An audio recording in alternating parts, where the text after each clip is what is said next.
from the CyberHub bunker and studio. You're tuning in to the CyberHub podcast, Tech Corner. And now, join me in welcoming your host and CISO, James Azar. Well, so here we are, the James McQuiggan joining me in Tech Corner. You guys know James. I don't even need to introduce him anymore. He helped me co-host The Other Side of Cyber a few weeks ago while JJ was on a plane ride back from Sydney. James, welcome back, brother. Thanks, man. Always glad to chat with you and to the audience and everybody that's out there in the Twitter sphere, cyber world, cybersphere, whatever you want to call it. You know, our history, we're celebrating 3 years at CyberHub Podcast this month. And congratulations. Thank you. And you were one of our first guests. Cool. On the original podcast. So I remember that. How things have evolved since. They have. How we both evolved over the time. So yeah, when I spoke to you the first time, you were a CISO. Now working, doing cybersecurity for SCADA systems for big giant gas turbine manufacturing, wind turbine company. People can go look me up on LinkedIn, or they know me already. They know who I work for. But now I get to go around and talk about cybersecurity, advocate for cybersecurity, and get people to take more notice and thought leadership and all that fun stuff. So you and I have a very loaded show to talk about today because you and I enjoy talking, and we don't always agree. But I love the fact that we don't have to agree to get along. I think there is something very special about that. That to me is very, very important. So we want to talk a little bit about cyber vocabulary. We're going to talk about defend because it just came out. You and I we're talking about it right before we started recording. So we'll talk a little bit about that. We won't invest too much time. So for those listening or watching who are thinking that, okay, you guys are going to cover defend framework. Not right now. We may do a live next week. I may just I can't talk right now. Improvise. Just pop on a live, get James, Roger, and a bunch of other people to talk about it once people have studied it a little bit more. I think it requires a bit more of a study than anything else. Yeah. And so we'll get to that. But James, it's great. Let's talk a little bit about cyber vocabulary because one of the things defend, and I said I'm not going to talk about it a lot, but defend. One of the things they said in the press release was we're trying to create a common vocabulary for defensive measures in cyber. Right. But why do we need a common vocabulary in cyber? I mean, after all, everyone gets to name anything they want. Yeah, I think a lot of it comes down to, there's a lot of different reasons. The first and foremost is to have it's good to have a standard. It's good to have a baseline. I know that as the other role that I have in society is as a college professor, which I truly do enjoy, getting that next generation ready for coming into our workforce. But having a standard, having something that they can learn off of, and especially from the defend perspective, the course that I teach is early preparations and getting them ready to work in a SOC, to work in a security operations center as analysts, whether it's 1, 2, or 3, but get them ready and get them educated. And having, and I've talked about the attack framework. I've talked about the cyber kill chain that comes from Lockheed, and applied assignments to that. So now to have a defend perspective and framework, that'll just get added into that to help with that education, allow them to go through it. The other aspect, now we start looking at adoption from organizations. When you have all these different SOCs, you have these different organizations, they're kind of doing their own thing, maybe flipping off of, mirroring off of what you had with the attack. Well, now you've got the defend, and it provides that common language across the board so many people can talk about, when we're talking about threats and risks and vulnerabilities, those terms always get interchanged. But now by having some sort of a baseline with this framework, I think it's going to make the discussions a little easier, people understanding how to correlate different ways to defend their organization based off of this framework. So I'm excited to see what comes from it. I've had a brief opportunity to read the white paper that they wrote, and look over the framework. But there's a couple of things that I found that I'm kind of questioning. So we'll see what comes out of it. I think frameworks, like most of them, right? One of the biggest challenges is which framework do I pick up on, right? And there's no one singular framework. I don't know of one organization that's like, we're NIST 800-171, and that's what we oblige by. No, you typically have a little bit of NIST. You're referencing the MITRE ATT&CK framework. You're looking at the CIS top 20 controls. Right. And those have been updated recently in version 8 of the CIS, if folks haven't seen that. I mean, there's a bunch of different things that go on there that people have to, that you have to look at. So I'm glad to see you say, well, not everything is perfect on it, because I don't think you can get something perfect in a first iteration of it. Yeah. But that's the great thing about this industry is we're constantly growing, we're constantly learning and evolving. And this framework is a great start. It's built on years of experience and expertise from a lot of the different security professionals out there. So here we go. Let's start with this and let's build on from that. But we talk about cyber vocabulary, and you're a college professor. You obviously lead the ISC Square chapter in Orlando. You're active with KnowBe4, who I'm a big fan of, and love what you guys do. I think Insider Man is probably one of the most brilliant 8-minute pieces of marketing. We'll see how well it shows up on the camera, but I have my own Inside Man poster hanging on the wall from season 2. The next thing, the cool thing to do would be to, get autographs from the actors, but got to get over. No one knows who they are, right? Like, it'd be cool if they did cameos, right? Like all of a sudden there's a James McQuiggan in an episode, or a Javad, or Trust an me, Eric, Javad, or a Roger. Javad's in them. He's in the first 2 seasons. That's right, he is. Yeah, he has a little cameo, playing the security guard. But we've, as advocates, all of us in the office, we've all joked that, if they could bring the filming to the US, because it's all done over in the UK, but if they could have it so that it comes to the US and we all just get one little cameo, I'd be set. I would be tickle pink, happy to go at that point to have that little cameo and go, yep, see, I'm in a movie. You get your own IMDb page. Heck yeah. Javad does. It's like, come on. So, let's talk a little bit about this vocabulary challenge, though, because it's greater than just one framework or anything else. One of the most misused terms in our industry is hacker. Oh, yeah. Yep. So, as an educator, you're educating the next generation of people. So I don't want to put you under the limelight here, but how important is vocabulary in your classes as you talk to your students? And why is it that, I have a thesis, and then I'll let you answer it, right? And my thesis is the following.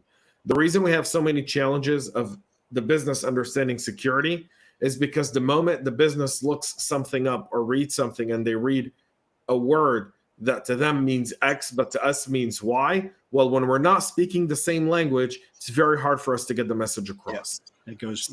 So that's my theory. I'll now let you address it as an educator, as an advocate. Go for it. The floor is all yours. Thank you very much. When it comes to the vocabulary, and actually I did this last night, one of the course is either anywhere from 12 to 16 weeks, depending on the semester. And always in the semester, I deliver my introduction to information security presentation.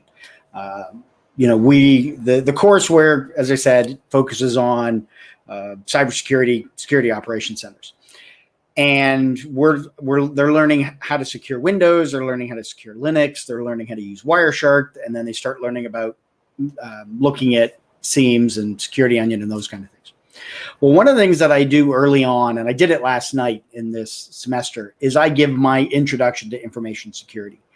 And this is about 100 slide deck presentation, a lot of slides, but I go through a basically baseline all my students with this information of information security. And we talk about confidentiality, integrity, availability, the fundamentals, talk about threats, risks, consequences, exploits, and give them the proper terminology and the definitions, and so they understand that. Then we go through threats and making sure they understand what threats are. And a lot of the time when I'm doing these presentations, some of these students, this is only their second class in towards becoming a cybersecurity professional. They're at the beginning of their school career. So a lot of them aren't familiar with the terms. I do have some students that are in there that are IT. They work in IT, sysadmins or networking or whatever. So they're going back to school to get the degree.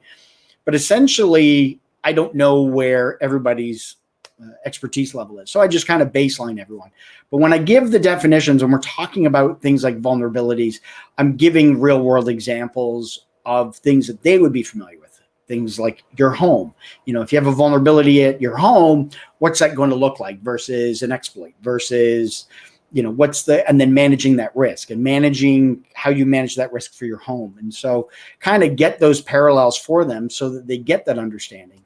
And then once they gain that understanding, then we get the technical term explained and so forth, and then they're able to move on. And they also have this in the reading. There's reading that they do each week, and it's in there as well. But a lot of the time, I feel some people learn better when they can then question it and hear it from a human versus watching it on the screen, which is great. It's a good way to get the information out there without having to put a human being.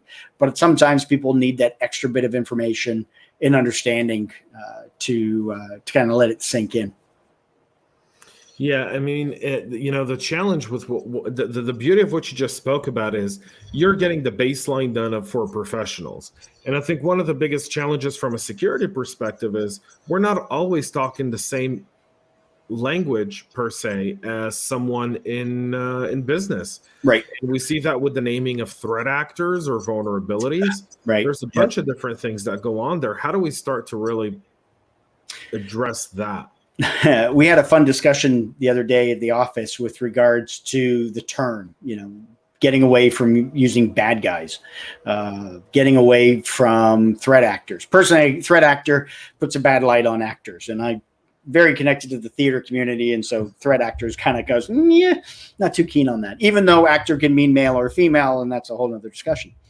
Personally, and I go back to, and it's from a discussion that you and I had, I think not the last time, maybe the time before when I was on one of the podcasts, and we had the conversation. What do we call them? Because threat actor was one thing. Bad guys, hackers. Hackers for me are people that like to take things apart, figure them out, and put them back together again.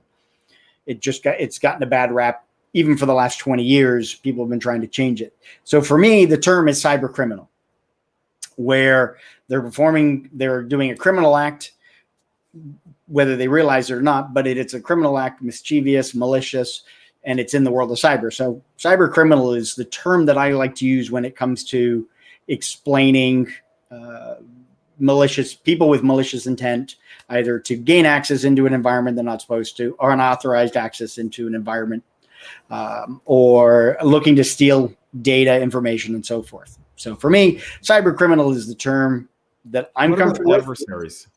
Say again? Adversaries. Adversaries, when I think adversaries, I'd have to take a step back, because an adversary is somebody that you're working against, whether that's on a nation state level, whether it's in a war term, whether it's a sport, you're in a competition, and you have an adversary, you have your protagonist, you have your antagonist, right? So your adversary you could classify them as adversaries. I think, I honestly, kind of stepping back even further, adversary kind of for me aligns too much with a warlike scenario. And we've had discussions in the industry where we're at war. We're at a cyber war with the cyber criminals that are out there, where they're trying, all these different nation states, all these different cyber criminal groups that are trying to gain access into organizations, steal data, hold them for ransom, steal it, sell it on the black market. Again, it's all for them. It's all about getting money. It's like the bank robbers in the 1800s. They rob banks. Why? Because that's where the money was. So, do we call these cyber robbers? Yeah, it's kind of got a weird term, but what about cyber pirates? Cyber pirate. Now we're talking. The pirate, cyber buccaneers, being here in Tampa or near Tampa. But yeah, no, you could come up with all kinds of different terms for it. But I think right now, cyber criminals, what I'm seeing a lot of in the industry, you've got adversaries. You could look at the NSA and CIA versus the GRU. Well, there's your adversary, the GRU. Looking to gain as much intelligence as you can from different organizations, foreign states, whatever it may be. But a lot of the time, cyber criminal kind of defines somebody that's doing criminal acts against organizations, governments, whatever it may be. Yeah, it's we live in a very fascinating time in terms of the industry from a vocabulary perspective, because it's one of the things we really need to solve together as an industry, right? It's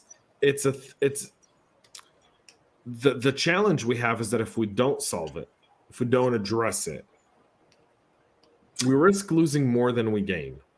Yeah. And I think it's the industry itself, our cyber industry, can come together, but it's then getting the rest of the world to being able to understand it. Well, once you get, to me, the largest challenge, is the way the media, even our own industry media, some websites, I did a practitioner brief every morning at 9 a.m.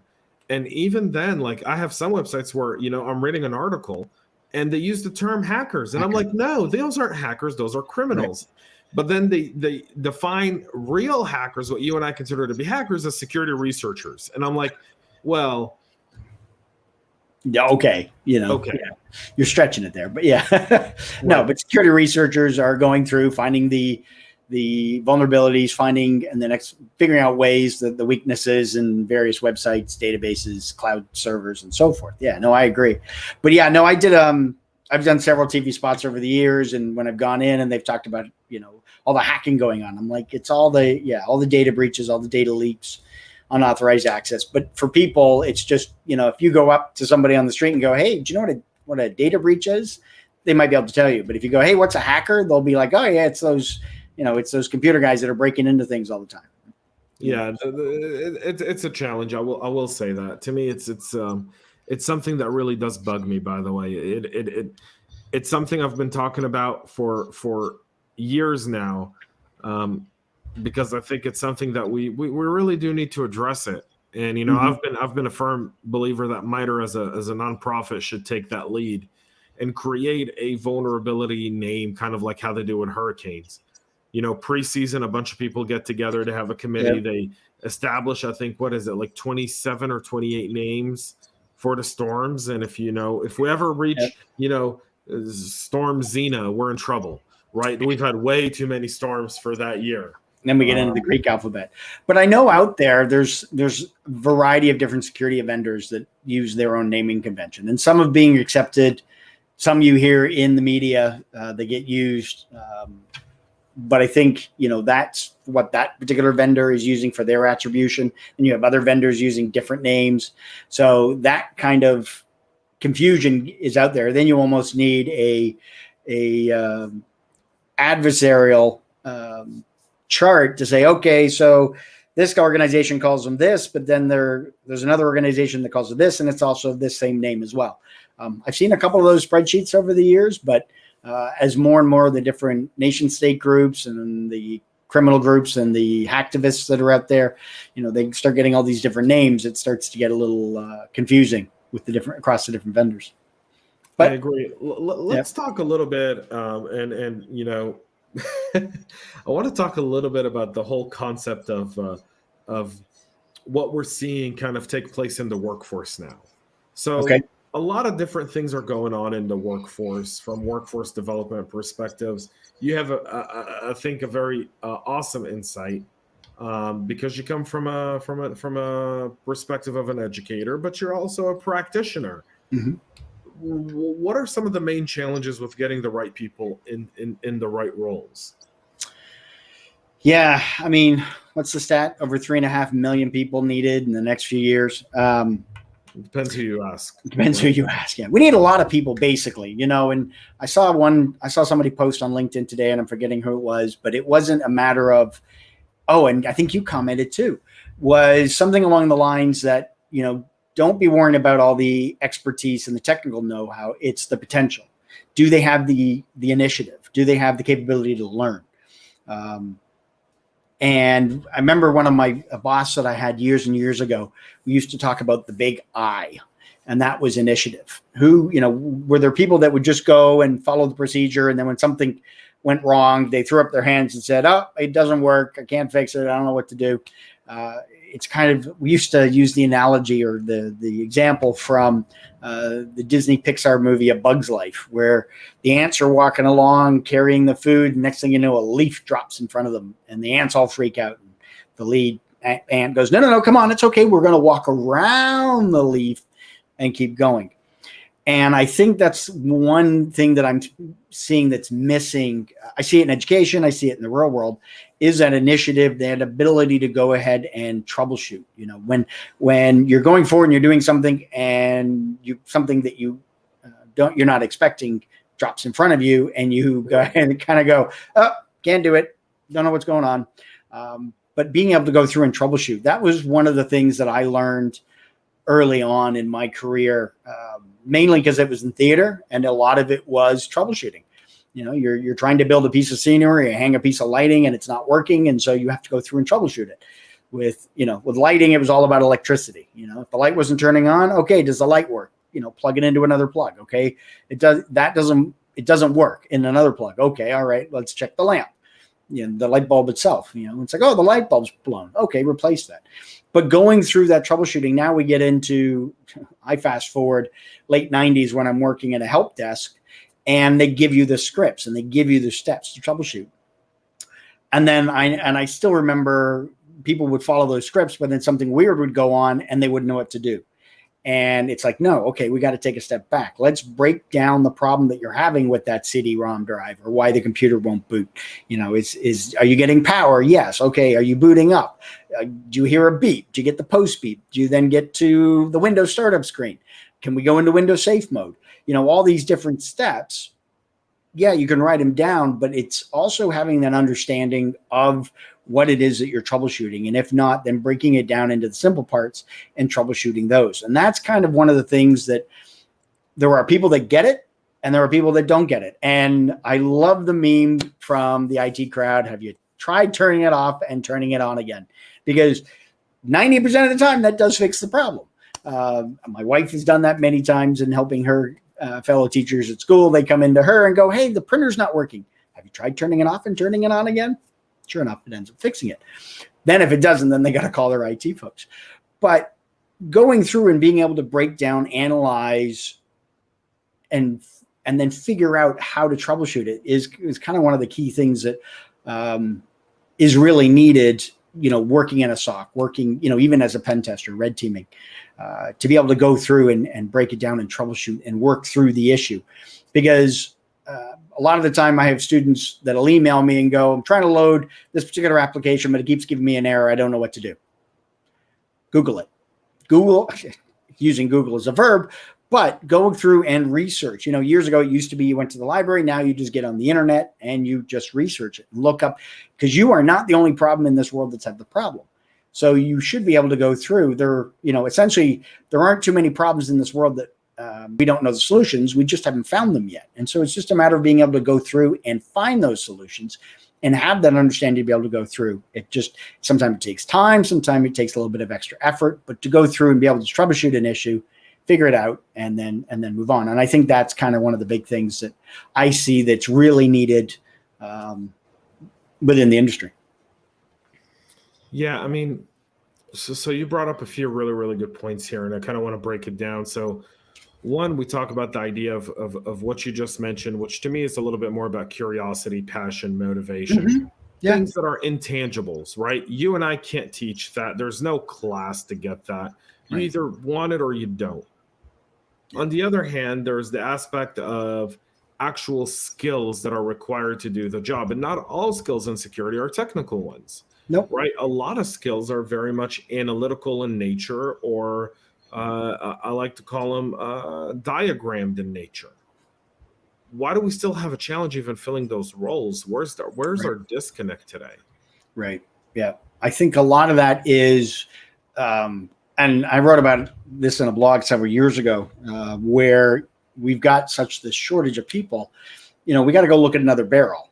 There was a movie I used to watch years and years ago called The Cutting Edge. And long story short, basically, you've got a figure skater that is trying to find a pairs partner. They bring in a hockey player. He doesn't work out because all the other figure skaters aren't working out. The coach turns to the father and says, I'm at the bottom of the barrel.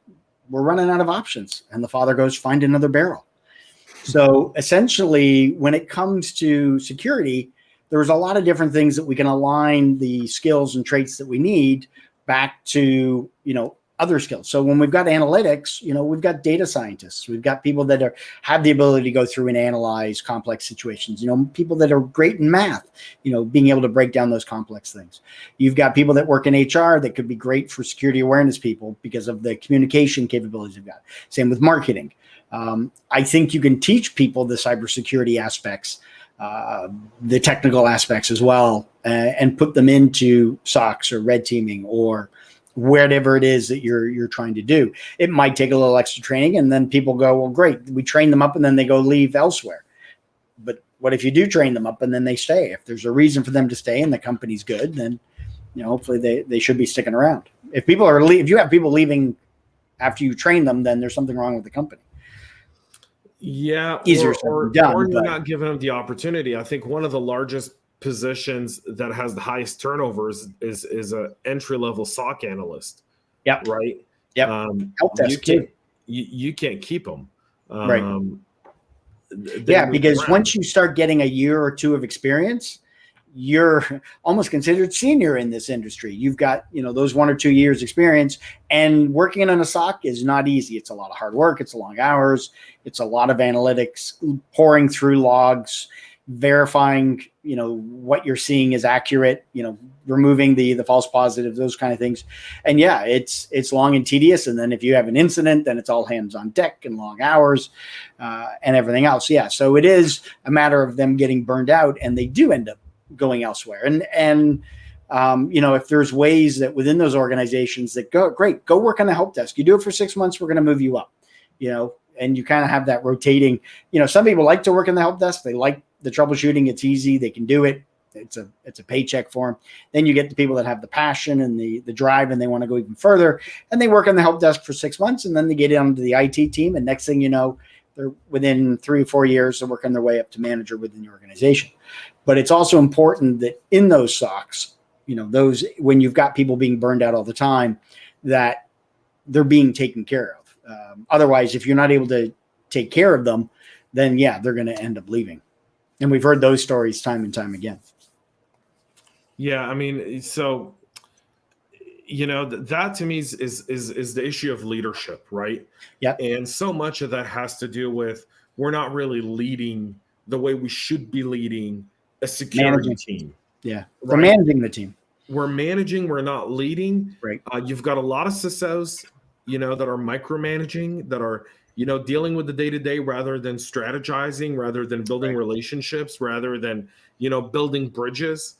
I always said my most important role as a CISO is not to manage my team. My most important role is to hire people who I trust that can lead the team. I don't need, what I mean? I can hire managers to manage because that's easy. Here's your checklist. Here's what you got to do. Right. Go do it.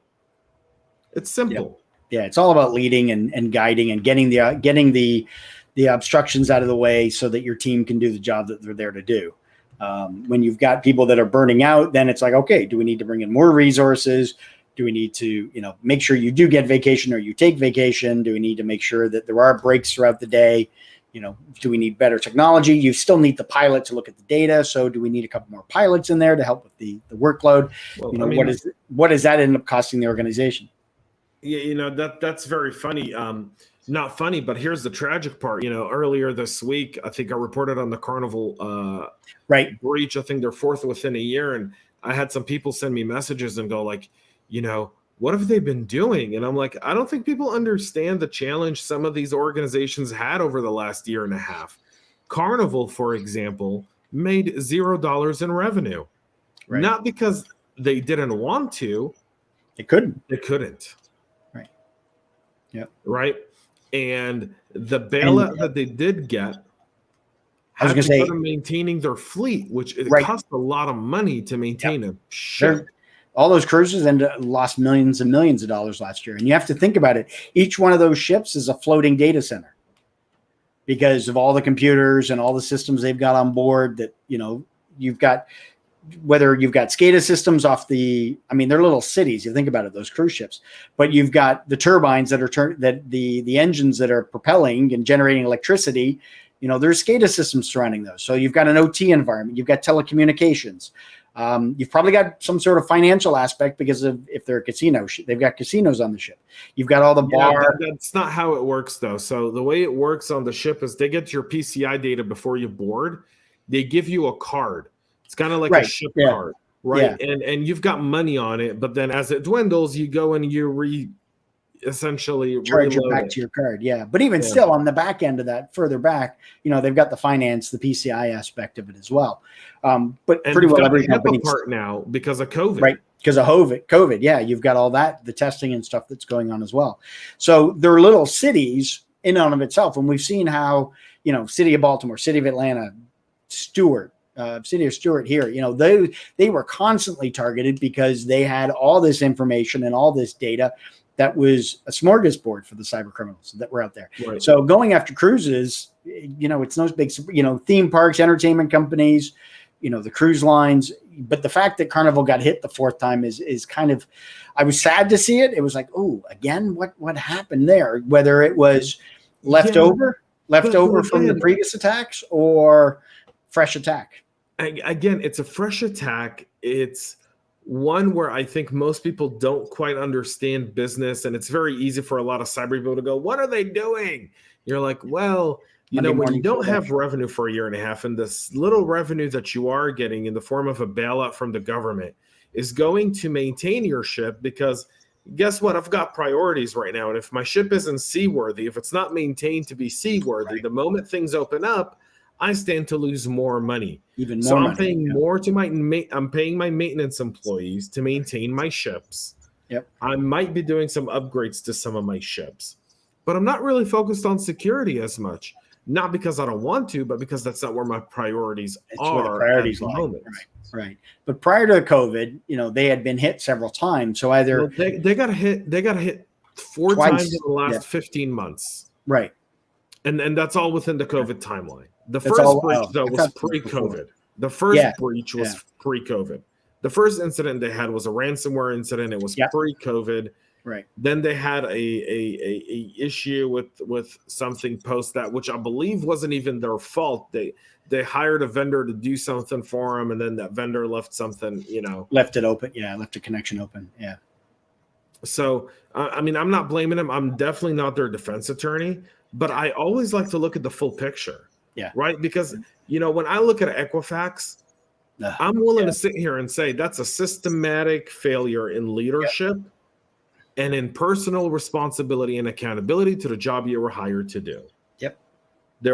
It wasn't one thing. It wasn't just Apache struts. It was a bunch of other things along with it. Yeah. That was the straw that broke the camel's back. Yep. But that wasn't the only thing. There was a series of failures there. Yes. With Carnival, I more see a victim of opportunity, meaning someone is down and out and people are just hammering on that victim. Yeah, you're kicking the horse while they're down. But hopefully, something can be turned around within that organization. You look at the Targets and the Home Depots and, the other retail organizations that got hit with attacks. They're still in business, they end up losing talent and other issues, but the company still moves forward. I still got a Home Depot around the corner that I go visit every week. But that was with the credit cards, but with the cruise lines, this particular one, it's going to take them a while to dig out of it, not only because of COVID, but also because of all these cyber attacks as well, to make sure that they can properly secure. They're going to have to bring in the third parties. They're going to have to spend the money. So, I think people will be like, all right, let's go cruise somewhere else, but we'll see what happens. Well, I don't think so. See, to me, with cruise lines, it's almost like airlines. Yeah. Well, yeah, a little bit. You don't have a lot of choices. You've got three. I think you've got 3 cruise liners. Yeah. And if you don't want to go on a Disney cruise, then you're pretty much stuck to Carnival. Carnival, Royal Caribbean, Norwegian Cruise Lines.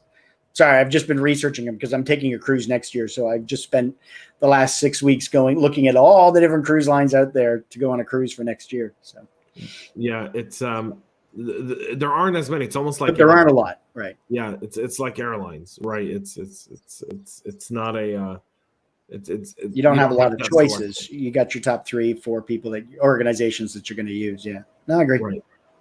It's very fascinating. James, I want to thank you for coming on the show. These tech corners are getting shorter by the week, and I like that. That's what our audience has asked for. That's what we're doing, man.